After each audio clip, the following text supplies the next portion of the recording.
Saya mengucapkan salam sejahtera di dalam nama Tuhan Yesus Kristus buat semua kita yang sudah datang pada malam hari ini. Semoga damai sejahtera Allah ada di tengah-tengah kita. Amin. Haleluya. Pada malam hari ini, sebelum saya menyampaikan firman Allah, saya juga memperkenalkan diri saya. Walaupun hamba-hamba Tuhan sebagian besar sudah mengenal, sebab kami sama-sama sejak kecil, Om Kris Pangkali, Om Maneburi, bersama-sama dengan kami di Manado, dan juga Bapak Lampo, juga satu angkatan dalam sekolah Alkitab, tetapi ada banyak yang belum mengenal kami. Saya perkenalkan, saya Donga Lemba, datang bersama dengan istri dan dua adik saya, juga dua jemaat dari Kendari untuk berada di Teminabuan ini. Ini merupakan pengalaman saya yang pertama kali berada di daerah seperti ini, walaupun saya juga pernah berada di Jayapura beberapa tahun yang lalu, tetapi untuk berada di tempat semacam ini di Papua ini merupakan pengalaman pertama saya. Tetapi saya mengucap syukur kalau saya diizinkan berada di tempat ini, sebab saya percaya tidak tanpa maksud Tuhan membawa saya dari Surabaya ke tempat ini, sebab di tempat ini ada banyak hal yang boleh kami alami, boleh kami petik hasilnya, maknanya, di mana ada banyak perkara yang Tuhan sedang kerjakan untuk memproses kami dalam pelayanan lebih lanjut, ya. Dan kita sudah mulaikan ibadah kita pada kebaktian pertama tadi malam, dan jujur saya sangat diberkati dengan kebaktian yang dilayani oleh Bapak Pendeta Lampung. Dan saya mendapat keyakinan bahwa kebaktian ini di dalam kehendak Tuhan. Tuhan sudah mulaikan kebaktian yang pertama. Dan saya juga mendapat keyakinan bahwa kalau Tuhan sudah memulaikan segala yang baik, maka Tuhan tidak pernah hanya memulaikan dan tidak menyelesaikan.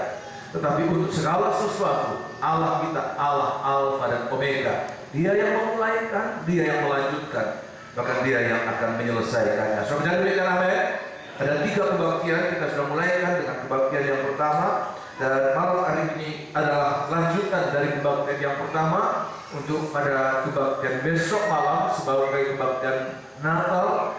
Kita akan menyelesaikan rangkaian 3 kali kebaktian di tempat ini, dan semoga sudah tidak hanya sekedar merayakan Natal, tetapi benar-benar boleh mendapatkan sesuatu yang sangat indah untuk kita tahun ini, mempersiapkan diri kita memasuki tahun yang ada di depan. Saya mau mengatakan buat Tuhan bahwa tahun-tahun yang akan kita hadapi di hari mendatang bukan tahun yang mudah, tetapi tahun-tahun yang sulit. Tetapi sesulit apapun yang akan kita hadapi, kalau kita boleh dipersiapkan oleh Tuhan, saya percaya kita akan berhasil melewati masa-masa sukar kita. Amin. Dan kita akan menaikkan pujian kemuliaan hanya bagi Tuhan saja, ya. Nah, malam hari ini, sebagaimana tema yang terpampang dalam tulisan yang ada di depan saudara, maka saya membawa saudara di dalam kitab Yesaya pasal yang ke-9. Kitab Yesaya pasal yang ke-9 sebenarnya mulai pada ayat pasal yang ke-8 ayat 23 sebagai suatu nubuatan Tuhan buat umat Israel, buat Yehuda dan Israel, akan datangnya Mesias yang mereka tunggu, mereka nantikan. Sebagaimana pengalaman bangsa Israel di padang gurun, mendengarkan Tuhan berbicara kepada mereka, dan mereka gemetar, mereka takut, dan mereka katakan kepada Musa, "Musa, jangan Tuhan yang berbicara, biar Engkau saja yang berbicara, kami akan mendengarkan."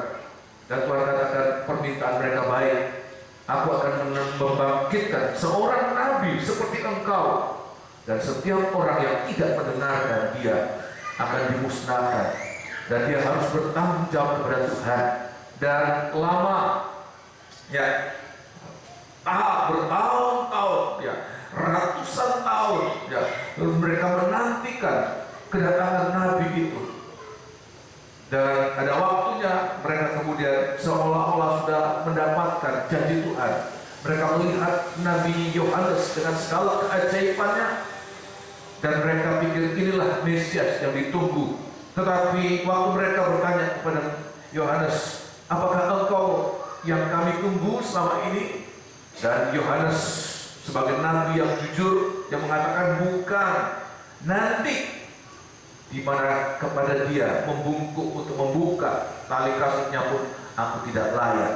Aku membaptis kamu dengan air, tapi dia yang akan datang membaptis kamu dengan api, dengan roh, ya. Dia akan membaptis kamu dengan Roh Kudus, ya. Dan itulah Yesus yang kita peringati hari-hari ini dalam kebaktian Natal di seluruh gereja-gereja, bahkan dalam kelompok-kelompok ibadah juga dirayakan. Malam hari ini saya percaya kita akan mengalami bagaimana ungkapan dari nubuatan itu dinyatakan secara rohani untuk kita. 2000 tahun yang lalu dia sudah datang, tetapi apa implikasi buat kita dalam hidup kita sehari-hari sekarang ini? Saya akan bacakan, kita akan baca dalam kitab Yesaya pasal 9. Di Yesaya pasal 9 ayat yang ke-1 kita akan bacakan, di mana Tuhan katakan, bangsa yang berjalan dalam kegelapan, bangsa yang berjalan di dalam kegelapan akan melihat terang yang besar. Ya, terus kan? Yesaya pasal 9 ayat yang pertama. Bangsa yang berjalan dalam kegelapan telah melihat terang yang besar. Mereka yang diam di negeri kegelapan, atasnya terang telah bersinar. Ya, terus kan? Engkau telah menimbulkan banyak sorak-sorak dan sukacita yang besar. Mereka telah bersukacita di hadapanmu, seperti sukacita di waktu panen, seperti orang bersorak-sorak di waktu membagi-bagi jarahan. Ya. Sebab kuk yang menekannya dan gandar yang di atas bahunya, serta tongkat si penindas telah kau patahkan seperti pada hari kekalahan Midian. Sebab setiap sepatu tentara yang berderap-derap dan setiap jubah yang berlumuran darah akan menjadi umpan api. Sebab seorang anak telah lahir untuk kita, seorang putera telah diberikan untuk kita, lambang pemerintahan ada di atas bahunya, dan namanya disebut orang Penasihat Ajaib, Allah yang perkasa, Bapa yang kekal, Raja Damai. Terima kasih. Sampai pada ayat ini Nabi Yesaya berbicara kepada orang Israel. Pada saat itu orang Israel dalam keadaan yang terhimpit, mereka dalam keadaan kesusahan besar, mereka mengalami masa-masa suram. Dan ayat ini mengatakan tidak selamanya Tuhan izinkan kesulitan, kesuraman itu berlaku atas umatnya.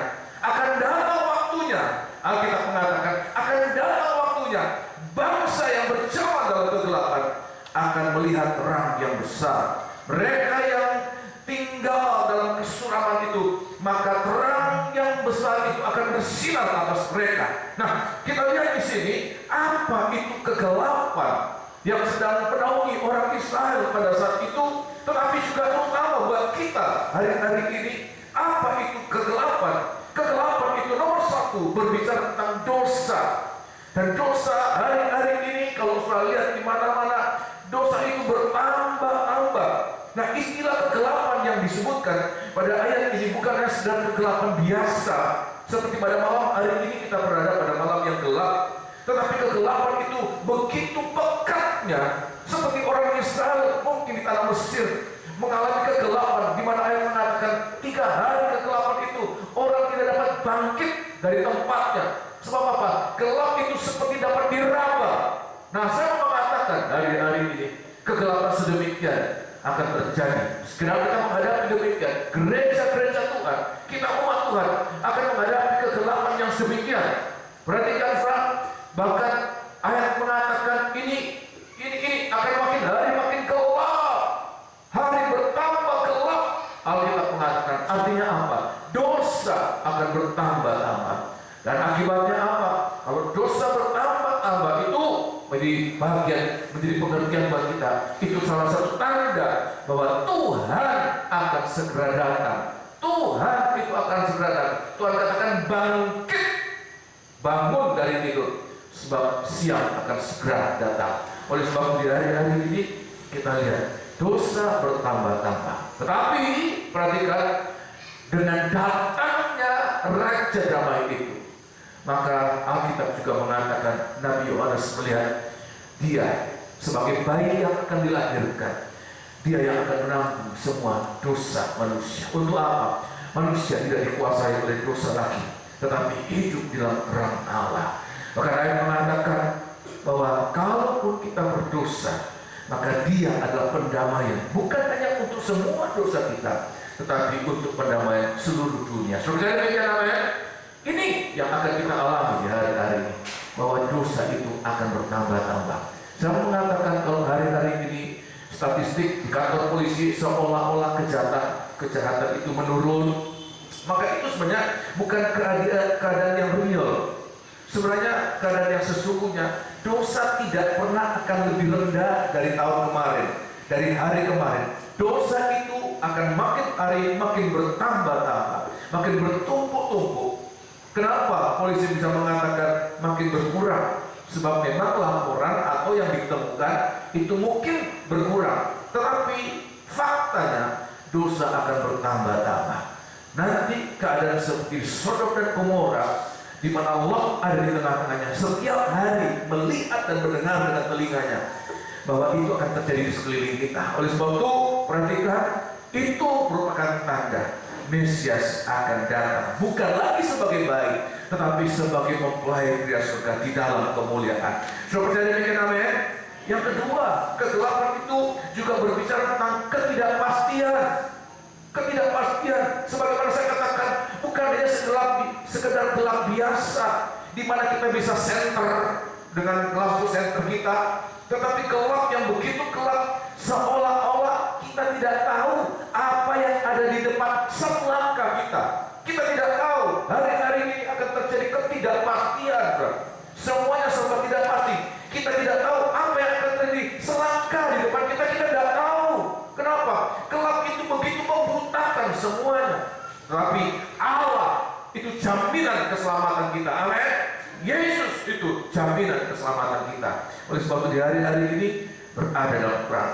Dan yang ketiga, apa itu kegelapan? Berbicara juga tentang penderitaan, pencobaan, masa-masa sukar. Tapi saya mau mengatakan, dia yang dilahirkan, dia akan menjadi solusi untuk segala perkara. Nah, malam hari ini saya akan memperlihatkan dalam kitab yang kita baca tadi, ayat yang kita baca tadi, disebutkan dari dalam gelap, orang yang tadinya tinggal dalam kegelapan nanti akan melihat terang yang besar.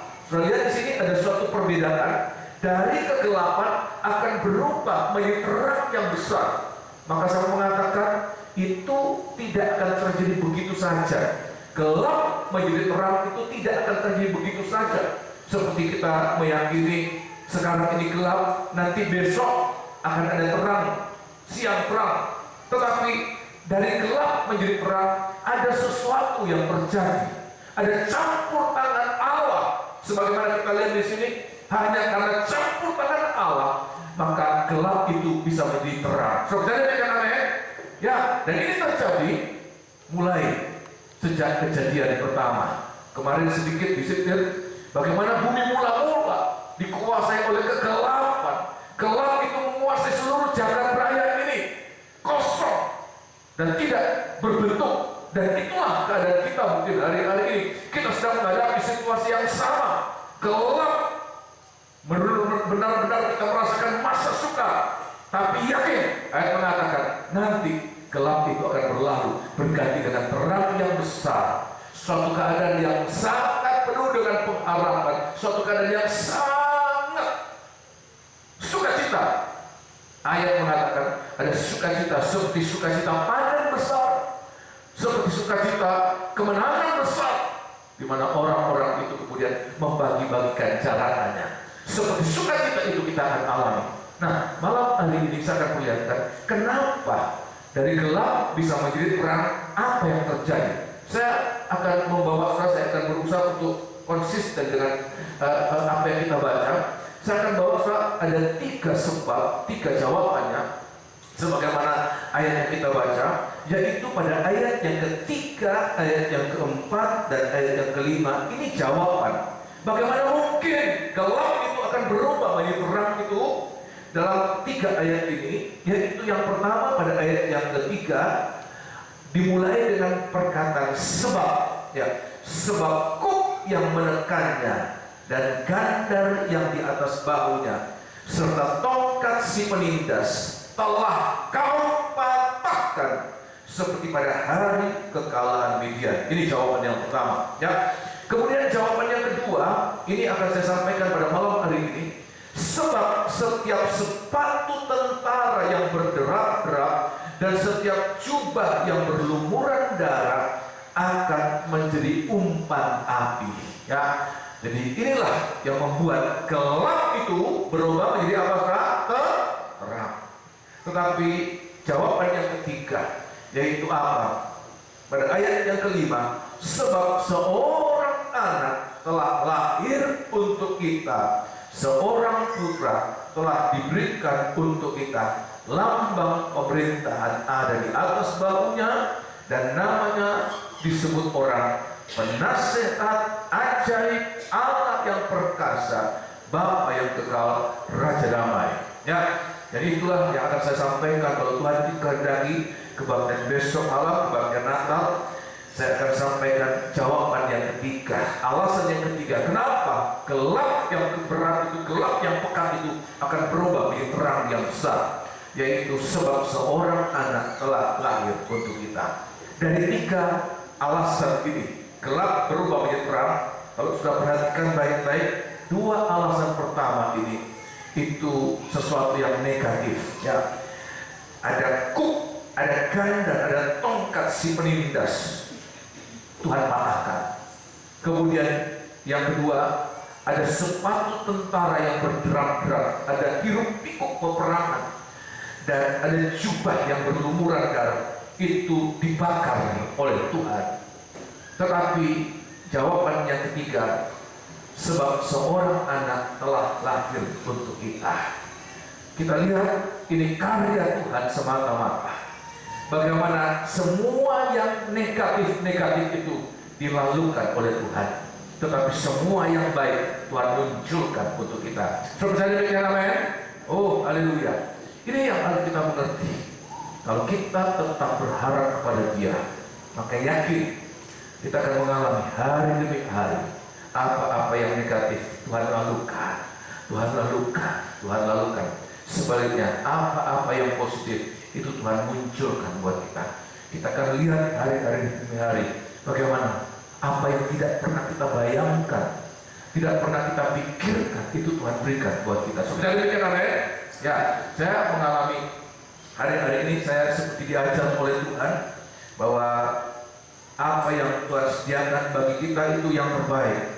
Ada banyak hal-hal yang sepertinya saya pikir, kenapa ini Tuhan sampai terjadi?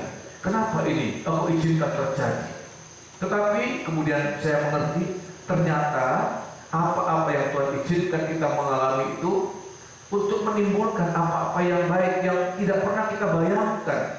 Sepertinya sesuatu yang baik itu ada di balik sesuatu yang buruk, sehingga kalau kemudian kita bisa mengerti, maka kita berjalan bersama dengan Tuhan. Kita tidak pernah akan ditipu oleh Tuhan. Amin. Kasih. Kita berjalan bersama dengan Tuhan, maka kita akan mengalami kebaikan demi kebaikan. Seperti seorang putra itu diberikan untuk kita, untuk menyertai kita dalam sepanjang jalan hidup kita. Bumi mula-mula dari yang baik, yang tidak baik itu, yang sangat buruk itu. Tetapi Alkitab mengatakan sejak hari pertama Allah berfirman menjadi baik. Hari kedua Allah berfirman menjadi baik. Hari ketiga Allah berfirman menjadi baik. Bahkan sampai hari ke-6 bukan hanya baik, dari apa-apa yang buruk, kosong, tidak berbentuk dan gelap gulita itu, pada hari yang ke-6 Tuhan sendiri mengatakan sungguh amat baik. Kenapa, Kak? Firman Allah bekerja. Dan dalam perjanjian baru Yohanes mengatakan pada mulanya adalah firman, dan firman itu bersama-sama dengan Allah, dan firman itu Allah sendiri. Itu Yohanes pasal 1 ayat 14. Firman sudah menjadi manusia. Malam hari ini, hari-hari ini, semoga kita boleh merasakan firman yang kita dengarkan itu nanti akan membuat kita menjadi baik hari demi hari. Kebaktian kemarin mengatakan kalau firman yang kita dengarkan, kalau kita ibadah dari tahun ke tahun dan kita tidak menjadi baik, kita tidak menjadi lebih baik, bukan firmannya yang salah, tetapi ada sesuatu yang tidak beres dalam kehidupan kita yang kita pertahankan. Ada sesuatu yang tidak benar. Oleh sebab itu di hari ini, perhatikan firman yang kita dengarkan dalam setiap ibadah, firman yang kita baca, ada kuasa sebagaimana bumi mula-mula yang datar karuan itu bisa menjadi lebih baik, lebih baik, lebih baik, lebih baik, bahkan sampai satu saat sungguh amat baik. Saya sangat percaya firman itu yang akan bekerja di tengah-tengah kita, membuat hari demi hari lebih baik, bahkan sampai satu saat sempurna, sungguh amat baik. Sebenarnya demikian, amin. Ya, oleh sebab itu perhatikan ya. Nah, malam hari ini kita akan mulaikan bagian yang pertama, yaitu ayat yang ketiga dan ayat yang keempat. Sebagaimana Tuhan katakan, ini harus dipatahkan, harus dihancurkan hari-hari ini. Supaya apa? Supaya yang baik itu kita alami, supaya yang baik itu kita rasakan hari demi hari. Bukan lagi kegelapan, tetapi terang yang ajaib, terang yang besar itu akan bersinar atas kehidupan kita ya. Tidak lagi dalam ketidakpastian, tetapi kita berjalan dalam terang Allah ya. Kalau ada terang, semuanya serba pasti. Kira-kira demikian. Kita tidak tahu, bukan seperti tidak tahu, tapi kita tahu besok akan terjadi apa. Kita sudah tahu sebab apa. Terang itu menyertai kita, baik setiap langkah kita maupun jalan kita akan diterangi oleh terang firman Allah. Oleh sebab itu di sini rahasianya. Kenapa hidup kita menjadi lebih baik? Perhatikan firman Allah, alami kuasa firman Allah. Nah, saya akan sampaikan dua perkara yang harus kita alami, dilakukan oleh Tuhan, dipatahkan, dibakar habis. Yaitu yang pertama, ada disebutkan kuk yang menekan, ya. Kemudian gandar yang ada di bahunya, serta tongkat penindas telah kau patahkan seperti pada hari kekalahan Midian. Ya, kuk itu apa? Kalau saudara yang pernah bertani, khususnya bajak di sawah, apalagi kalau pakai kerbau, pakai sapi atau apapun juga, kuk itu adalah semacam kayu yang diletakkan di atas pundak ini yang berbentuk sesuatu, di atas pundak dari hewan yang akan dipakai untuk menggarap sawah itu ya. Gandar itu adalah pikulan lah. Ini gandar, pikulan. Orang Israel waktu mengintai anak-anakan, Alkitab mengatakan mereka pulang bawa anggur. Di apa saudara? Anggurnya digandar sampai dipikul 2 orang. Itu dipikul. Kalau sekarang kita anggur cuma kita gini-gini kan. Dulu anggur Kanaan itu saya tidak tahu sebesar apa sampai harus digandar kan. Begitu besarnya, buah-buahan itu begitu luar biasa. Ya, itulah gandar, kayu untuk memikul. Sedangkan tongkat penindas, tongkat ini untuk memukul. Dan kalau itu tongkat penindas, tentu untuk memukul siapa saudara? Memukul siapa? Orang yang ditindas. Itulah orang Israel pada saat itu. Mereka mengalami seperti hari demi hari itu seperti dipukul dengan kayu itu. Coba bayangkan Pak, kalau kayu itu dipukulkan, apa tidak sakit? Bukan hanya sakit, mengalami cedera, mengalami kematian. Itu yang mungkin kita hadapi hari-hari ini Pak. Banyak persoalan, banyak masalah seperti kita mengalami dipukul. Maka saya mengatakan dari 3 perkara ini, kuk, gandar, dan tongkat penindas, itu menunjukkan kepada perbudakan. Perbudakan. Sebab apa? Sebab tongkat penindas ini dipukulkan kepada orang yang ditindas, khususnya mereka yang diperbudak. Seperti orang-orang Israel pada saat di tanah Mesir mengalami ini. Tongkat penindas ini bekerja atas mereka. Nah, saya mengatakan hari-hari ini harus kita alami. Biar kuasa firman Allah itu mematahkan tongkat penindas, mematahkan kuk, mematahkan kayu gandar itu yang membuat kita tidak pernah merasakan lega, tetapi seperti ada beban, ada tekanan yang berat. Saudara yang hari ini tekanan itu makin ringan. Saya mendengarkan mereka ada beberapa jemaat yang bekerja sebagai sales atau bagian marketing ya. Mereka katakan, aduh, hari-hari ini tidak mudah, targetnya tidak tercapai kan? Dan hari demi hari itu seperti target itu dibebankan. Setelah saya bekerja dalam bisnis, saya bisa merasakan hari-hari ini rasanya bukan hal-hal yang hari-hari yang enak untuk kita bekerja. Tekanan itu makin berat, ada tekanan-tekanan. Dan memang Alkitab mengatakan tekanan itu akan makin berat, makin dekat dengan kedatangan Tuhan. Mereka akan mengalami tingkat stres yang sangat kuat. Dan Alkitab mengatakan orang akan mati ketakutan sebab berhubung dengan kedatangan Tuhan. Tekanan itu akan makin berat. Tetapi perhatikan, tetapi yang lebih berat dari hanya sekedar tekanan di pekerjaan, tekanan dalam rumah tangga, ada tekanan yang harus kita mengerti hari-hari ini untuk kita katakan, Tuhan, saya sedang mengalami kok itu menekan. Tekanan itu begitu makin memberat. Bukan hanya itu, sudah ditekan, diapakan sudah pukul. Coba lihat itu sapi atau keledai, kerbau kalau kita pakai untuk menggarap di sawah, apa salahnya dia? Dia sudah jalan, tetapi tetap harus dicambuk supaya dia terus berjalan. Dan itulah yang kita alami dalam hidup kita. Kalau tidak mengalami pertolongan Tuhan, maka perbudakan itu akan kita alami. Hanya Tuhan yang mampu melepaskan kita dari perbudakan.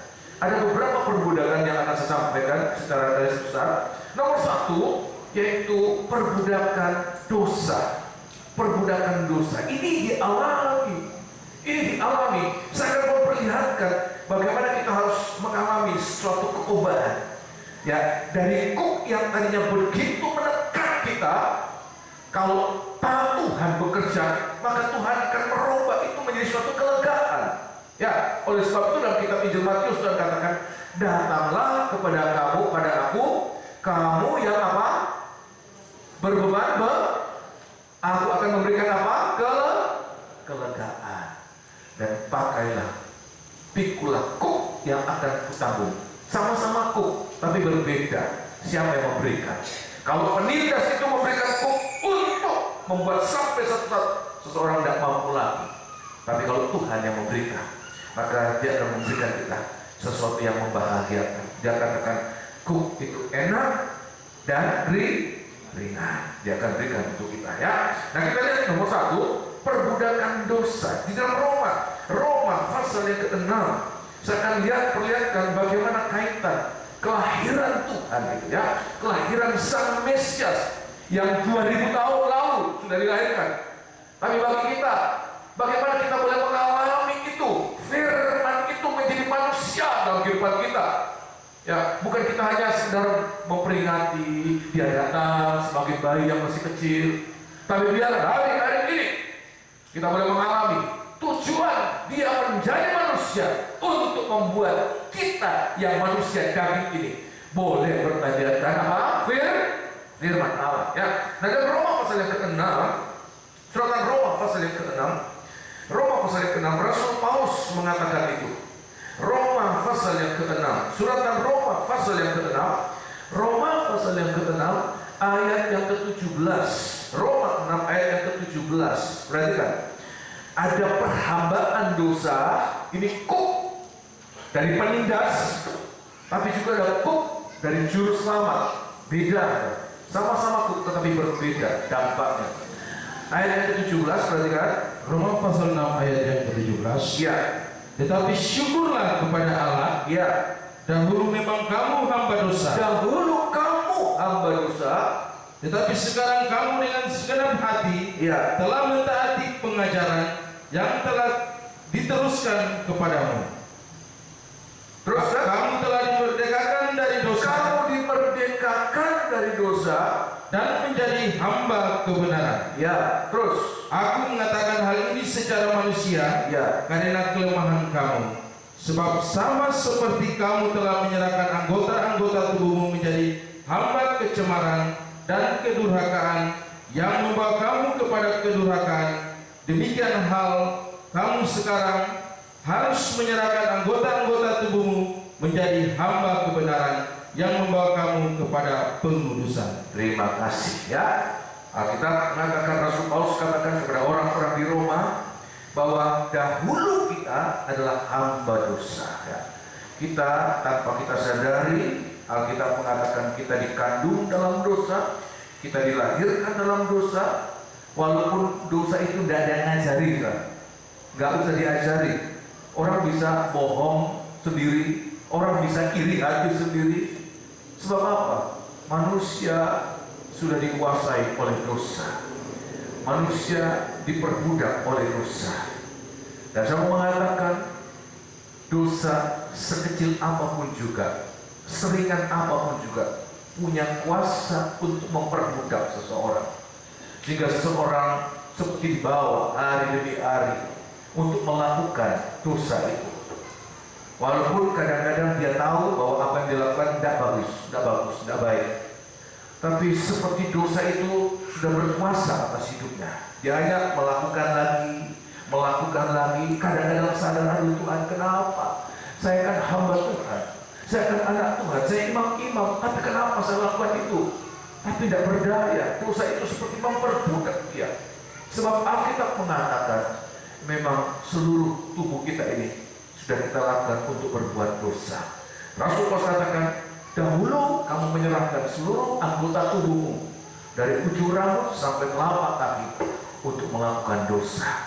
Tetapi Alkitab juga mengatakan hanya ada satu orang yang dapat membebaskan. Anak yang dilahirkan, hanya dia yang dapat membebaskan kita. Amin. Panti rehabilitasi tidak cukup. Ada satu saat saya mendengarkan talk show dalam satu radio di Surabaya. Dia katakan bahwa ada panti rehabilitasi narkoba. Ini masalah yang paling besar yang tidak hadapi ya. Bangsa ini hadapi narkoba ya, narkotik. Dia katakan dari 8 orang yang masuk panti rehabilitasi, ada kurang lebih 7 atau 6 itu kemungkinan untuk kembali lagi itu besar. Itu kemungkinan untuk kembali lagi. Sehingga saya kemudian menarik kesimpulan bahwa memang manusia tidak mampu melepaskan diri dari perhambaan dosa. Kalau dosa sudah membelenggu seseorang, maka seperti seseorang itu hanya menunggu kematiannya. Oleh sebab itu, buat kaum muda dalam jemaat yang saya layani, saya katakan, dosa jangan dibuat sebagai mainan. Coba-coba, sebab itulah perkataan iblis. Waktu belum pernah melakukan dosa, dia selalu mengatakan, coba 1 kali tidak apa-apa. Orang kalau 1 kali isap narkoba, suntik narkoba, dia katakan tidak apa-apa, otak tidak akan rusak, 1 kali tidak apa-apa. Tetapi begitu 1 kali, perkataannya akan berubah. Kamu sudah terlanjur. Kamu sekalian saja. Begitu sekalian, perkataannya berubah lagi. Begitu ada keinginan itu berubah, bertobat, dia katakan, kamu tidak mungkin lagi bertobat. Kamu tidak mungkin, percuma, kamu tidak mungkin diampuni. Itu perkataan iblis. Untuk apa? Menipu manusia, supaya manusia dalam seumur hidupnya terbelenggu oleh perhambaan dosa. Tapi Alkitab mengatakan lain. Apapun dosa kita, maka dia yang dilahirkan menjadi manusia, bukan yang dilahirkan, tetapi dia mati dan di atas kayu salib.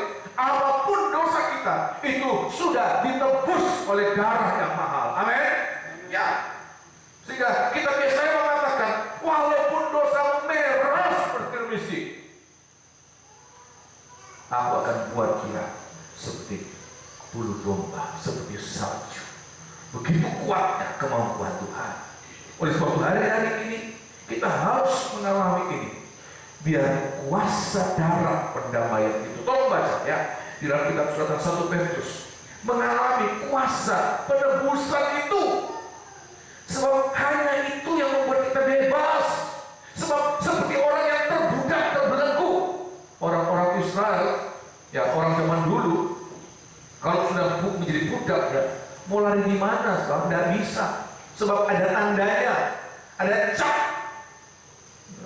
dan dia tidak bisa lari. Dia hanya bebas kalau ada tuan yang lain membeli dia, menebus dia, baru dia bebas dari tuan yang jahat itu. Dan Alkitab mengatakan kita dibebaskan bukan dengan harga yang murah, bukan 30 keping perak, tetapi dengan darah yang mahal.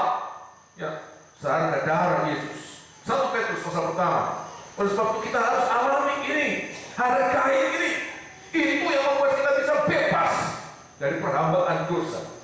Ayat yang ke-18, 1 Petrus 1 ayat 18. 1 Petrus 1 ayat yang ke-18. Ya, Sebab kamu tahu bahwa kamu telah ditebus dari cara hidupmu yang sia-sia, ya, yang kamu warisi dari nenek moyangmu itu. perhatikan. Bukan dengan barang yang fana, Ya, bukan pula dengan perak atau emas, ya, melainkan dengan darah yang mahal, tapi dengan darah yang mahal. yaitu darah Kristus yang Ya. sama seperti darah anak domba, Ya, yang tak bernoda dan tak bercacat. terima kasih. Rasul Paulus katakan kepada orang-orang di Roma, kamu sekarang tidak lagi menjadi hamba dosa, tetapi hamba Allah, hamba kebenaran. Untuk itu, Rasul Paulus katakan, sebagaimana dahulu kita serahkan tubuh kita seluruhnya kepada dosa untuk diperbudak, maka sekarang ini serahkanlah semuanya itu kepada Dia untuk kita menjadi hamba kebenaran, sehingga hidup kita tidak lagi diperbudak oleh dosa. Tapi apa yang kita lakukan hari demi hari, kita melakukan apa yang dikehendaki Dia. Semua apa yang demikian, amin? Ya, sebab apa? Kalau kita menjadi hamba-hamba Allah, oh haleluya, maka kita tidak pernah rugi. Saya selalu teringat lagu Pantai Kosta dulu, kerja buat Tuhan, apa saudara? Selalu manis sih. Biar tahu, ini kan banyak Belandanya di sini. Biar sonder gaji. Ya. Padahal Allah kita bukan Allah yang jahat, memperkerjakan seseorang dengan tanpa menggaji, ya, memberi upah. Bahkan Tuhan membela hak pekerja harian, mengatakan pekerja harian jangan ditunggu, jangan ditunda sampai besok, harus segera bayar. Tidak mungkin Dia yang memberikan peraturan itu kemudian melanggar peraturannya sendiri. Kalau manusia masih memungkinkan, tetapi Allah tidak mungkin. Dia kemudian melanggar titahnya sendiri. Dia yang menetapkan upah buat kita. Kalau kita bekerja untuk Tuhan, kita melakukan apa yang kehendaknya, tidak sia-sia. Satu ayat, 1 Korintus pasal yang ke-15. Oleh sebab itu hari-hari ini, biar ini kita alami. Rasul katakan, apa buahnya kita diperhamba dosa? Apa buahnya? Saya teringat, masih muda, ada teman saya bangga melakukan suatu kejahatan, kenajisan, bangga. Tapi kemudian waktu bertobat, ternyata apa yang kita lakukan dulu yang menjadi kebanggaan kita, malu. Rasul katakan, malu kalau kita ingat. Ya. Apa buahnya? Tidak ada buahnya. Kita gagah-gagahan pukul orang, kita gagah-gagahan merusak kesucian orang. Apa buahnya? Nah, kita lihat dalam kitab 1 Korintus 15. Tetapi kalau kita menjadi hamba Allah, menjadi pelaku firman Allah, jadi hamba Allah itu bukan hanya sekedar jadi hamba Tuhan, pendeta maksudnya, pendeta muda, full timer. Hamba Tuhan itu bukannya sebatas itu, tapi hamba Tuhan itu bekerja untuk Tuhan, hamba kebenaran, melakukan seluruh kehendak Allah. Itulah tabernakel. Mulai dari hendaklah engkau benar, hendaklah engkau kudus, hendaklah engkau sempurna. Itu menjadi kehendak, menjadi hamba Allah. Dan Tuhan katakan apa? Ayat yang ke-58. 1 Korintus 15 ayat 58. Ayat yang ke-58. Ya. Karena itu saudara-saudaraku yang kekasih, Ya, berdirilah teguh, jangan goyah, dan giatlah selalu dalam pekerjaan Tuhan. Ya, Sebab kamu tahu bahwa dalam persekutuan dengan Tuhan, ya, jerih payahmu tidak sia-sia. Tuhan katakan tidak ada satu tetes keringat kita yang akan sia-sia. Semua apa yang kita kerjakan bersama dengan Tuhan, untuk Tuhan, itu pasti ada upahnya. Bahkan kalau saya melihat, Tuhan katakan buat kita yang hidup pada zaman akhir ini, kita diutus untuk menuai. Kalau saya menggambarkan seperti pekerja yang hanya 1 jam saja, ini kita yang bekerja pada zaman akhir, dia menerima upah 1 dinar. Maka apa yang harus kita kemudian sesalkan bekerja untuk Tuhan? Tidak ada. Yang ada malah kita, Tuhan kenapa Engkau bisa pilih aku? Kenapa Engkau pilih aku? Kenapa Tuhan? Sebab Tuhan punya tujuan yang ajaib, tujuan yang indah untuk kita. Tuhan rela memberikan anaknya lahir dan mati demi untuk membebaskan kita. Sebab ada yang mengatakan kalau iblis menangkap seseorang, dia tidak akan membebaskan orang pulang ke rumahnya. Hanya kalau dia dikalahkan kematian Tuhan di atas kayu salib, mengalahkan maut, mengalahkan dosa. Oleh sebab itu ini yang harus kita mengerti hari-hari ini. Amin, terima kasih. Ya. Yang kedua apa? Ya, perhambaan apa yang begitu membelenggu, memperbudak manusia? Yaitu diperbudak oleh rasa takut akan kematian. Saya mau tanya di sini, ada yang tidak takut mati, kan? Ada punya pengalaman saya ya? Seorang yang sudah tua, walaupun sudah tua, yang masih takut mati, kan? Kalau dia masuk rumah sakit, dia takut. Yang dia takut kenapa? Itu tempat tidur yang saya akan tidur itu bekas orang mati. Ya masuk akal juga. Ya, masuk akal. Jadi dia tidak takut ya. Salah satunya kenapa? Takut mati. Kalaupun ke rumah sakit, minta rumah sakit baru gitu. Kan belum ada orang mati ya. Kenapa? Takut akan kematian. Dan Alkitab mengatakan dia harus datang menjadi manusia untuk membebaskan kita. Tolong, Roma, Ibrani. Kitab Ibrani pasal 5, pasal yang sebentar.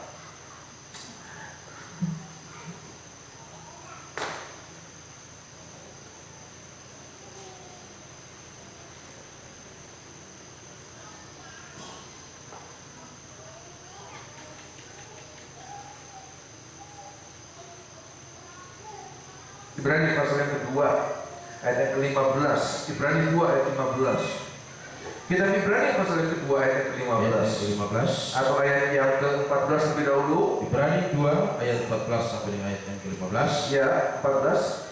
Karena anak-anak itu adalah anak-anak dari darah dan daging, Ya, maka ia juga menjadi sama dengan mereka dan mendapat bagian dalam keadaan mereka, supaya oleh kematiannya ia memusnahkan dia, yaitu iblis yang berkuasa atas maut, atas kematian. Terus kan?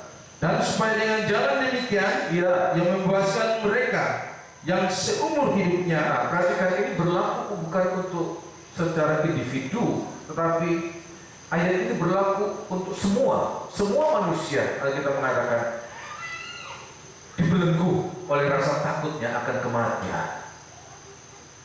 Jujur, waktu saya datang sebentar ya, dari Makassar ke tempat ini mengalami penundaan. Kita sudah naik pesawat, lama nggak terbang. Ternyata ada kerusakan, disebutkan kerusakan engine, dan dibetulkan. Saya tunggu lama. Saya mulai khawatir, ya khawatir terus. Ini ada apa-apa kalau dipaksakan, ya bisa fatal kan? Saya berdoa, Tuhan tolong. Sampai satu saat saya sempat berpikir kalau tetap dipaksakan saya akan turun. Saya tidak mau terbang dengan pesawat ini. Tapi kemudian ada pengumuman kita ganti pesawat. Oh Tuhan, ini jawaban saya ini. Ya, saya takut naik pesawat ini. Tuhan berikan ya. Ya, kenapa kan? Takut apa kan? Takut apa? Mati. Saudara yang tertawa jangan tertawa menertawakan saya, saudara juga takut mati. Amin. Nah kita baca dalam kitab, sudah dibaca belum? Ayat yang ke-15 ya. Dan supaya dengan jalan demikian ia membebaskan mereka yang seumur hidupnya Ya, berada dalam perhambaan oleh karena takutnya kepada maut. ya. Terus Sebab sesungguhnya bukan malaikat-malaikat yang ia kasihani, perhatikan, tetapi keturunan Abraham yang ia Abraham yang dia kasih. Bukan hanya sekedar keturunan Abraham secara jasmani, itu orang Israel, tetapi kita ini orang-orang beriman pun, terima kasih ya, orang-orang beriman pun ya seringkali dibelenggu, dikuasai oleh rasa takut akan kematian. Sebenarnya bukan kematian itu yang ditakutkan, bukan, tapi sesudah kematian itu masih ada keraguan. Kemana sesudah kematian itu? Beberapa kali saya melayani jemaat yang akan meninggal, saya banyak belajar. Memang ada beberapa kali kegelisahan, gelisah. Kenapa? Sebab ada sesuatu yang belum dibereskan, sehingga dia sangat takut akan kematian. Walaupun sudah jelas-jelas, bahkan dia sudah mendengar umurnya tinggal beberapa bulan, itu membuat dia takut. Tapi kemudian waktu kami doakan, pada akhirnya dia mengalami bagaimana Tuhan bekerja. Dia bisa pergi dengan tenang tanpa lagi ada keraguan. Kenapa? Ada yang sudah memberikan jaminan keselamatan. Itulah anak yang dilahirkan. Oleh sebab itu di hari-hari ini Tuhan datang. Tuhan yang akan mematahkan itu. Kita harus memastikan dari hari ini ya, bahwa kita dibebaskan dari perhambaan. Ya, seringkali kalau lagi musim penyakit mematikan, saya tidak tahu apa Ebola sudah dinyatakan finish. Tapi seandainya masih ada Ebola, kemudian panas ya, apalagi mulai mendekat, enggak di Timur Tengah sana, mulai ada Indonesia. Seringkali kita ada sakit itu, bayangan kita apa Ustaz? Jangan-jangan Ebola, mati. Dan itulah ada manusia sepanjang hidupnya dikuasai oleh rasa takut akan mati. Tapi Alkitab mengatakan dengan matinya dia, dengan bangkitnya dia, itu dia patahkan kuasa maut. Ini musuh yang terakhir. 1 Korintus 15 mengatakan, ya, musuh yang terakhir dikalahkan, maut ditelan dalam kemenangan. Kalau kita bisa menyadari itu, Yesus sudah mati dan bangkit untuk kita. Apa yang kita takutkan? Kalau seseorang itu mati, maka kuasa kebangkitan itu akan membangkitkan seorang dari matinya. Amin. Ya, waktu di hari-hari ini yang harus kita sadari bahwa dia sudah mematahkan kuasa maut. Maut tidak akan membelenggu seseorang, apalagi orang percaya. Ya. Ada waktunya nanti saya sedang berbicara tentang zaman antikris dalam jemaat yang kami layani. Saya mengatakan ada saatnya anak-anak Tuhan yang ketinggalan akan dianiaya, bahkan sampai dibunuh, dipancung. Tapi maut tidak menguasai mereka. Kalau mereka tetap pegang Tuhan, maka walaupun mereka dipancung, tubuh mereka mati, tapi maut tidak menguasai. Akan ada waktunya mereka bangkit di dalam kemenangan. Ini yang harus menjadi keyakinan kita. Adalah kuasa kebangkitan Tuhan itu bekerja dalam kehidupan kita. Adalah kuasa kebangkitan. Dimulai dari apa kuasa kebangkitan? Kita tidak gampang tergoda, sebab dosa itu begitu menggiurkan. Kalau kita memiliki kuasa kebangkitan, dosa tidak dapat menggodai kita. Amin. Kalau kita punya kuasa kebangkitan, cobaan tidak dapat mencobai kita. Kita akan menang sampai pada akhirnya. Ini harus kita pegang, ya.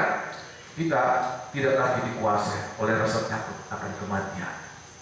Dan yang ketiga, ini perbudakan yang membelenggu manusia seumur hidup kalau bukan Tuhan yang membebaskan, yaitu kelemahan manusiawi kita, kelemahan daging. Kita seperti terperangkap, apalagi makin tua. Saya teringat bapak saya mengatakan waktu umur 50-an nggak ada capeknya, nggak ada capeknya. Tapi begitu umur 60-an, ada saudara yang berumur 60-an ke atas ya, semoga sudah bisa membenarkan perkataan saya. Mulai ya kepingin, tetapi terbatas ya. Ada kelemahan manusiawi, kelemahan tubuh, membelenggu. Tapi perhatikan, lebih dan hanya sekedar kelemahan manusia dalam hal kelemahan tubuh, mau melakukan sesuatu tapi tidak mampu. Tetapi ada yang lebih berbahaya. Roma pasal yang ke-7, tentang Roma pasal yang ke-7, supaya kita hari-hari ini bisa mengalami bagaimana Tuhan menolong kita. Ya, bagaimana Tuhan menolong kita sehingga kita dapat melakukan apa-apa yang baik dalam hidup kita ini. Roma pasal yang ke-7 ayat yang ke-18, yaitu ketidakmampuan untuk melakukan apa-apa yang baik yang Tuhan bebankan dalam kita, yang kita memiliki kerinduan untuk melakukan itu. Roma pasal yang ke-7 ayat yang ke-18, ya, Sebab aku tahu bahwa di dalam aku, yaitu di dalam aku sebagai manusia, ya, tidak ada sesuatu yang baik. nggak ada yang baik. Terus, Sebab kehendak memang ada di dalam aku, ada keinginan untuk yang baik, ada kerinduan untuk yang baik, tetapi bukan hal berbuat apa yang baik. ya, Sebab bukan apa yang aku kehendaki yaitu yang baik ya, yang aku perbuat, ya, melainkan apa yang tidak aku kehendaki Ya. yaitu yang jahat yang aku perbuat. lompat pada ayat yang ke-20, Jadi jika aku berbuat apa yang tidak aku kehendaki, ya, maka bukan lagi aku yang berbuatnya, ya, tetapi dosa yang diam di dalam aku. terus, Demikianlah aku dapati hukum ini, ya, jika aku menghendaki berbuat apa yang baik, yang jahat itu ada padaku. ya, Sebab di dalam batinku aku suka akan hukum Allah. 23, Tetapi di dalam anggota-anggota tubuhku, ya, aku melihat hukum lain ada hukum yang lain, yang berjuang melawan hukum akal budiku ya, dan membuat aku menjadi tawanan hukum dosa. seperti menjadi tawanan dosa. Ya, terus kan ayat yang Ada di ke-24, dalam anggota-anggota tubuhku. ya, Aku manusia celaka. nah, Siapakah yang akan melepaskan aku dari tubuh maut ini? ayat 25 jawabannya, Syukur Ya. kepada Allah ya, oleh Yesus oleh Kristus Yesus Kristus, Tuhan kita. terima kasih. Ya, jadi kita lihat ini, Dia yang lahir menjadi daging untuk apa? Ayat mengatakan untuk melepaskan kita dari ketidakberdayaan kita dalam kelemahan tubuh jasmani ini. Kalau kita mengatakan pada saat aku ada kerinduan untuk melakukan yang baik, aku tidak melakukan yang baik, tapi justru yang tidak baik yang aku lakukan. Bukan yang baik yang aku lakukan, tapi yang jahat aku lakukan. Waktu dengar firman Allah, ada kerinduan untuk hidup kudus, untuk hidup benar. Tapi waktu kita praktek dalam langkah hidup kita sehari-hari, bukan yang menjadi kerinduan kita yang kita lakukan, tapi apa yang berbalik. Bukan hidup kudus, tapi hidup cemar. Bukan hidup benar, tapi hidup dalam kejahatan. Itu yang kita lakukan. Saya mau mengatakan ini, ya, ya, ini terjadi untuk semua. Bahkan Rasul Paulus, dia mengatakan, aku manusia celaka. Siapa yang dapat membebaskan aku? Aku tertawa. Ada kuk yang menekan dengan berat. Ada ganda yang membuat aku sampai ambruk tak berdaya. Lebih dari itu, tongkat penindas itu seperti menceketi aku, memukul aku sampai habis binasa. Tapi dia katakan syukur Yesus Kristus, Dia yang membebaskan aku dari kelemahan. Sehingga apa yang dia katakan? Dia melakukan kehendak Allah dalam tubuhnya. Kalau dia hidup, dia katakan, kalau aku masih hidup dalam tubuh jasmaniku, apa yang aku lakukan? Bukan lagi menurut kehendak diriku sendiri, tetapi aku melakukan menurut kehendak Allah. Dia melakukan kehendak Allah selama umur hidupnya sampai garis akhir hidupnya. Oh, luar biasa. Kalau kita boleh sampai demikian, bahagia, bahagia. Saya katakan kepada sidang jemaat, saya sedang menyampaikan tentang Injil Matius pasal 24. ayat 19-20 tentang bagaimana Tuhan katakan hati-hati supaya kita tidak terjebak pada zaman aniaya antikris. Ini zaman yang berat, yang tidak pernah ada dan tidak pernah terjadi lagi. Tuhan katakan jangan kita seperti ibu-ibu yang hamil. Apa itu ibu yang hamil? Orang-orang yang hanya punya keinginan, punya kerinduan untuk melakukan sesuatu yang baik, tetapi tidak pernah terwujud. Salah satu yang membuat kita tidak pernah mewujudkan apa yang baik, kepingin melayani Tuhan, kepingin berkorban, kepingin hidup dalam kesucian, tetapi seperti tidak pernah terwujud. Apa salah satu yang membuat kita terhalang untuk melakukan? Sebab keterbatasan manusiawi kita. Punya keinginan, punya kerinduan, tetapi daging tidak berdaya. Oleh sebab itu Alkitab mengatakan dia datang menjadi manusia daging seperti kita, serba tidak berdaya. Untuk apa? Dia merasakan semua kelemahan kita, sehingga pada saat dia merasakan, dia juga mau menolong kita dalam kelemahan kita. Bukan hanya mau menolong kita, tapi dia juga sanggup menolong kita. Amin. Dia sanggup menolong kita. Asal kita melihat itu tahta kasih karunia. Dalam setiap kali kita lemah, Tuhan ingin melakukan yang baik, tapi tidak mampu. Seringkali kita dalam hari-hari bulan Desember ini, kalau kita ingin yang baik, selalu kita tunda. Nanti aja, sekalian 1 Januari. Ada saudara yang pernah berkeinginan demikian, mau melayani? Saya menyampaikan firman ini, saya lebih dulu diuji, Pak. Saya menyampaikan ini, tiba-tiba ada jemaat yang menyampaikan, Pak, saya melayani. Saya pikir tanggung, ya. Dia sudah ada latihan sang, dia belum latihan lagu-lagu Natal. Kalau dia melayani sekarang, dia tidak menguasai lagu-lagu itu. Saya sempat tergoda, nanti kamu melayani 1 Januari aja, mulai Januari kamu melayani ya. Padahal saya sendiri yang menyampaikan firman Allah, jangan ditunda, tapi lakukan. Apalagi kalau kita ada kerinduan, lakukan segera. Jangan menunda. Jangan melakukan segera. Sebab kalau kita menunda, nanti iblis akan mencegah. Iblis akan membisikkan, kamu tidak akan mampu. Dan betul, tidak akan pernah mampu melakukan apa yang baik. Tapi biar kita hari-hari, kalau kita merasakan Tuhan, ada kerinduan untuk melakukan yang baik, tapi saya tidak ada kemampuan. Alkitab mengatakan, Yesus yang akan memampukan kita melakukan segala yang baik di dalam kehidupan kita. Amin. Ya. Pada saat kita tidak berdaya, kita bersyukur Tuhan tolong. Kenapa? Kenapa kita harus menyadari sampai pada ini? Supaya pada saat kita mampu melakukan apa yang baik, tidak ada kebanggaan. Tetapi kalau kita mampu melakukan itu hanya karena Dia. Hanya Dia yang memampukan kita melakukan apa-apa yang baik. Rasul Paulus mengatakan, di dalam aku tidak ada yang baik. Aku tidak ada kemampuan untuk melakukan yang baik. Tapi kalau aku mampu, Dia yang sedang memampukan aku melakukan yang baik sampai pada akhirnya. Amin. Haleluya. Oleh sebab itu di hari-hari ini, biar kita mulai mengalami datang kepada Dia, maka ayat mengatakan Dia akan ambil segala tongkat itu, segala gandar itu, segala kuk yang membebani hidup kita. Dia akan memampukan kita untuk memikul kuk yang lain, kuk pelayanan, tanggung jawab pelayanan untuk kemuliaan Dia. Oh, haleluya. Kita melihat hari demi hari hidup akan menjadi lebih baik lagi. Oh, haleluya ya. Ini yang pertama, kuk atau ganda atau tongkat dipatahkan oleh Tuhan. Saudara percaya Tuhan mampu mematahkan ini, amin. Ya. Yang kedua, selain kuk itu, Tuhan katakan juga apa? Derap sepatu ya.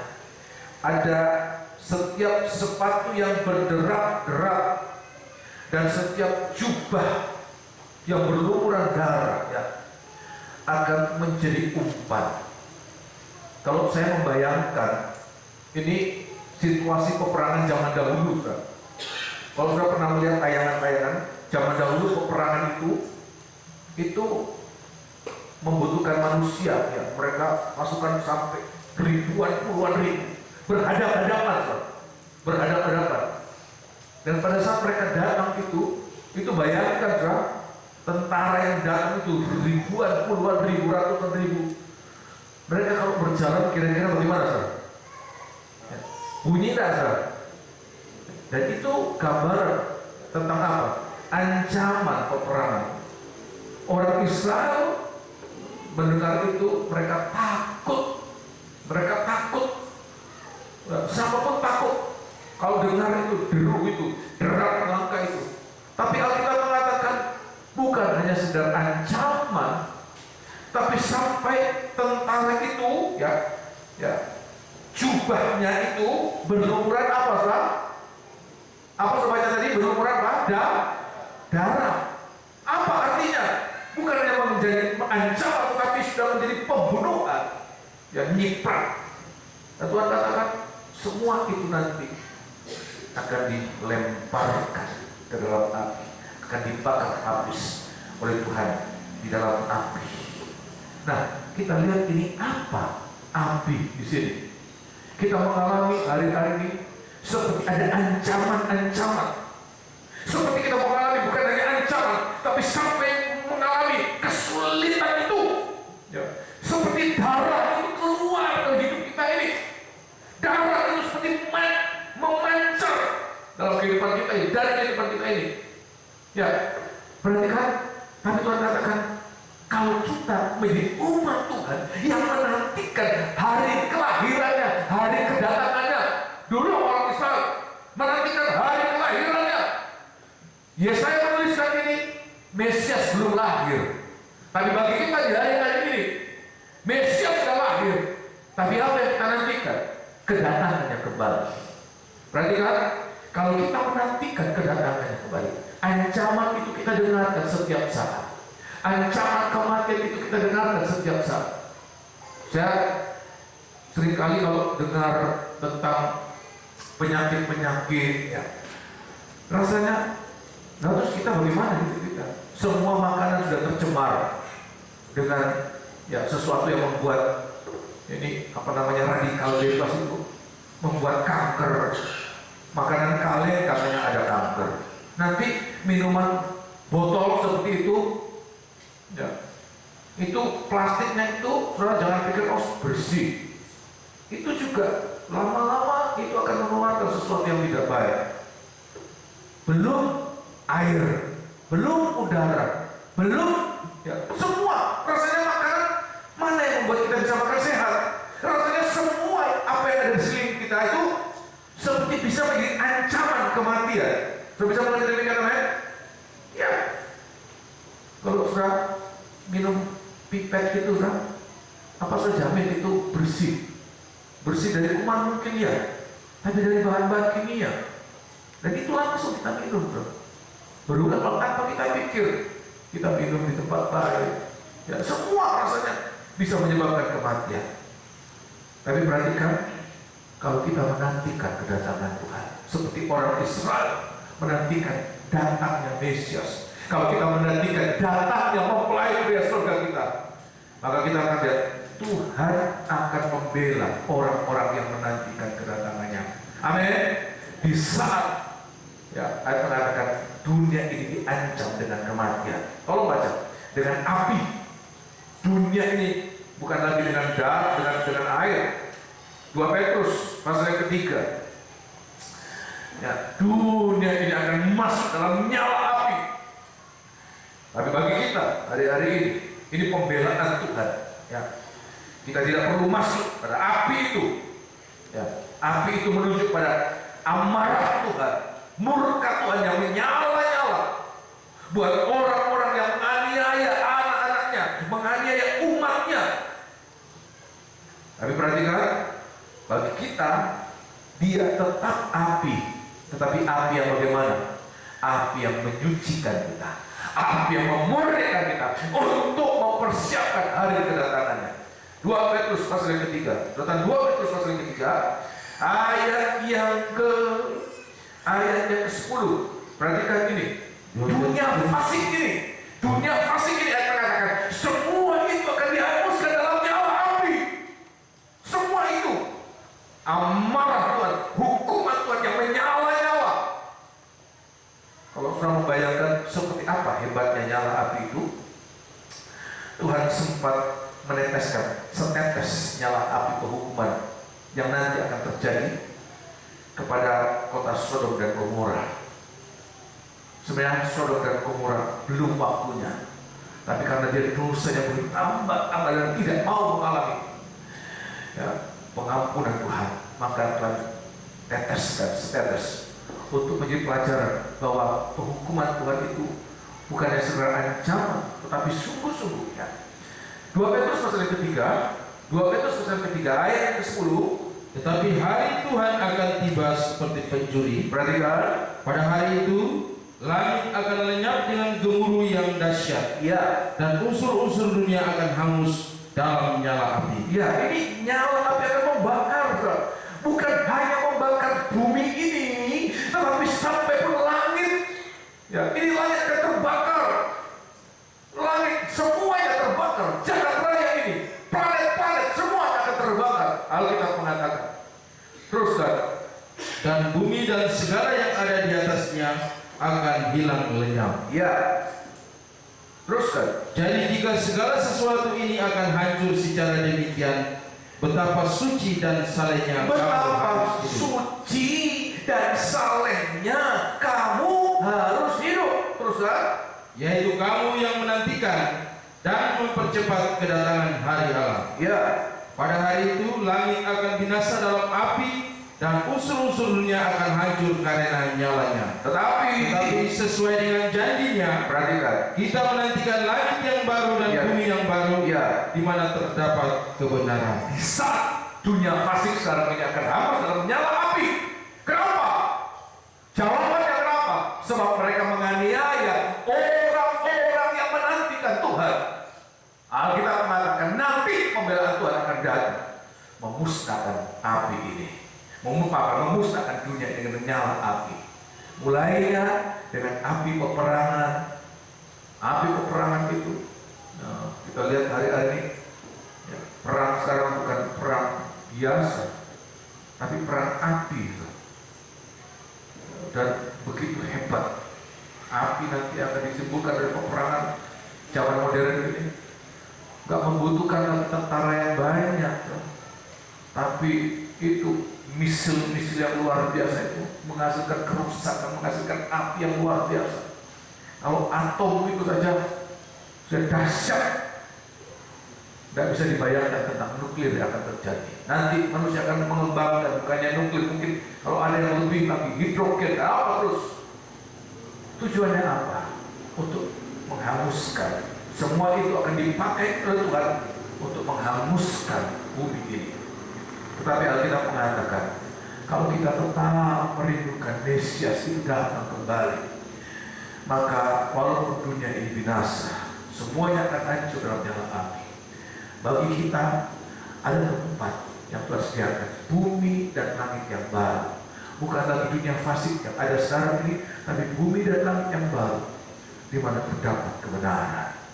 Kalau saudara mungkin tidak percaya, bagaimana mungkin api yang banyak itu bisa tersedia untuk menghabis? Secara teknologi, secara ilmu saja itu sudah sangat memungkinkan. Coba lihat hari-hari ini, di mana-mana minyak itu, gas alam itu seperti dieksploitir di mana-mana. Di laut, Papua ini banyak gitu. Di laut, di gunung, semua ada. Dan dari atas matahari itu menjadi makin panas. Saya membuktikan itu makin panas. Sebab apa? Yang menghalangi itu lapisan ozon robek. Dan kalau panas dari udara, dari langit dengan matahari, minyak dari bumi ini ketemu, apa yang terjadi? Apa yang terjadi? Panas dari udara, dari atas, minyak dari sini. Apa yang terjadi? 1 jam saja habis dalam nyala api. Ayat mengatakan dalam 1 jam semuanya habis. Tapi bagi kita orang yang menantikan kedatangan Tuhan, kita menantikan bumi dan langit yang baru, maka bagi kita ada tempat perlindungan. Tapi bagi siapa yang boleh masuk? Seperti ada Bahtera. Dulu Bahtera Nuh, sekarang telah memberikan kita bumi dan langit yang baru. Siapa yang boleh masuk? Yang bebas dari nyala api, amarah murka Tuhan itu, yaitu orang-orang yang hari ini penyucian Tuhan. Api penyucian Tuhan. Firman Tuhan yang menyucikan kita itu bagaikan api yang memurnikan kita. Pengalaman-pengalaman seperti kita masuk dalam percobaan. Biar setiap percobaan, masa sukar yang kita alami, jadikan itu sebagai api penyucian. Saudara bisa mengerti demikian, amin? Ya. Kalau kita tidak pernah mengalami percobaan, kita pikir kita sudah benar. Gak ada yang salah dengan pelayanan kita. Gak ada yang kurang dengan hidup kita. Padahal kita mengalami itu. Tapi seringkali kita mengalami masalah, kesulitan. Saya juga mengalami baik dalam pelayanan maupun dalam hidup, ya, seperti mengalami itu. Tapi bagi orang-orang yang menantikan Tuhan, semua itu biar itu boleh menjadi api penyucian Tuhan. Sebab kalau kita mengalami penyucian, maka saat api itu akan membakar bumi dan langit ini, maka kita ditempatkan di tempat yang selayaknya. Bagaikan emas yang murni, bagaikan perak yang murni, bagaikan sesuatu yang sudah tahan apa? Uji. Ya, di dalam kitab Maleakhi pasal yang kitab Maleakhi pasal yang kedua, ya. Maleakhi pasal yang kedua sebagai ayat terakhir. Kitab Maleakhi pasal yang kedua, ayat yang Maleakhi pasal yang kedua, ayat mengatakan mempersiapkan diri, mempersiapkan kita supaya kita tidak terbakar api. Maleakhi pasal yang ketiga, ayat yang kedua. Maaf tadi saya bilang Maleakhi pasal 2. Maleakhi pasal yang ketiga, ayat yang kedua. Ya. Siapakah yang dapat tahan akan hari kedatangannya? Ya. Dan siapakah yang dapat tetap berdiri apabila ia menampakkan dirinya? Sebab ia seperti api tukang pemurni logam, dan seperti sabun tukang penatur. Ya. Ia akan duduk seperti orang yang memurnikan dan mentahirkan perak, dan ia mentahirkan orang Lewi, muncikan mereka seperti emas dan seperti perak, supaya mereka menjadi orang-orang yang mempersembahkan korban yang benar kepada Tuhan. Terima kasih. Ini tujuannya. Ini tujuannya buat kita umat Tuhan yang menantikan Dia. Kalau kita boleh mengalami api itu, setiap percobaan, setiap masalah, setiap sakit penyakit menjadi api penyucian Tuhan untuk kita. Nanti kalau api pemusnahan, api penghukuman itu dicurahkan buat dunia fasik ini, maka Tuhan itu menempatkan kita pada tempat yang layak untuk orang-orang yang mau mengalami. Sekarang ini disucikan lewat api penyucian itu. Kita tidak terbakar, tapi Tuhan menyelamatkan kita dari murka Allah yang menyala-nyala itu. Semua mengalami demikian, amin. Amin kasih. Ini Tuhan mengerjakan apa yang baik. Kita akan masuk pada kota terang, Yerusalem baru. Kalaupun kita seperti hidup dalam kekeraman, kesuraman, maka kita akan lihat biar semua itu kita alami hari-hari. Kuk itu melepaskan kita dari kuk perhambaan, kuk perbudakan. Kita memikul kuk yang ditanggungan oleh Tuhan. Kalau kita mengalami semua masalah, semua itu untuk menjadi api penyucian, maka apa yang buruk Tuhan rubah di sesuatu yang baik. Kelak Tuhan rubah menjadi apa? Inilah firman Allah buat kita.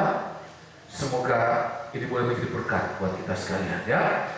Kita akan nanti besok hari kalau Tuhan izinkan, saya ingin menyampaikan bagian yang ketiga, yaitu telah lahir untuk kita, putra dilahirkan untuk kita, supaya kita boleh mengalami semua yang baik itu dalam hidup kita ini.